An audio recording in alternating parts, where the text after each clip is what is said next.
देश और प्रदेश में क्या घटा, 5 बड़ी खबरों के साथ मैं हूं जब्बार खान और आप देख रहे हैं यूपी भारत।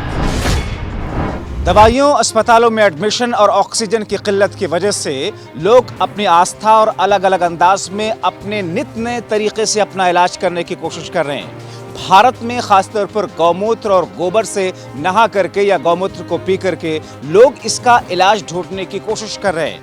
हालांकि इस बीच में डॉक्टर्स ने इसे खतरनाक बताया है, लेकिन ऐसी स्थितियों में जबकि कुछ ऐसे विधायकों ने भी गौमूत्र पी करके कोरोना से बचाव का तरीका निकालने की कोशिश की, जिसे डॉक्टरों ने मना किया। उम्मीद करते हैं कि आप साइंस के बदले आस्था के सहारे अपना इलाज ढूंढ करके खुद अपने आप को ज्यादा मुश्किल में नहीं डालेंगे। कोरोना महामारी में ऑक्सीजन की किल्लत को दूर करने के लिए और लोगों के इलाज के लिए पीएम केयर्स फंड से बेशुमार वेंटिलेटर खरीदे गए।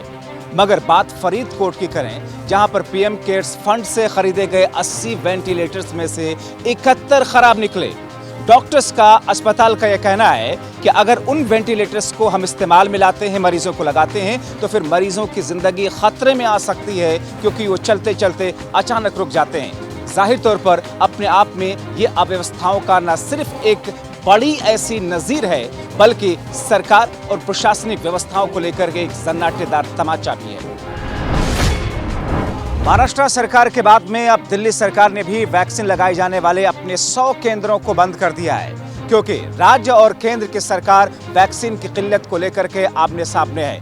दिल्ली सरकार का यह कहना है कि भारत ने विदेशों को एक्सपोर्ट किया वैक्सीन, मगर अपने देश में राज्यों को वैक्सीन मुहैया नहीं करा पा रही है केंद्र की मोदी सरकार। दरअसल दिल्ली सरकार ने 67 लाख कोविशील्ड और कोवैक्सीन के ऑर्डर किए, मगर केंद्र सरकार के निर्देश के मुताबिक कोवैक्सीन की तरफ से दिल्ली सरकार को वैक्सीन नहीं दी गई। अब ऐसे में इस किल्लत की वजह से क्या इसका खामियाजा आम लोगों को भुगतना पड़ेगा? कोरोना महामारी के बढ़ते हुए खतरे के अंदेशे के मद्देनजर एक बार फिर से भारतीय रेलवे ने एक बड़ा कदम उठाया है।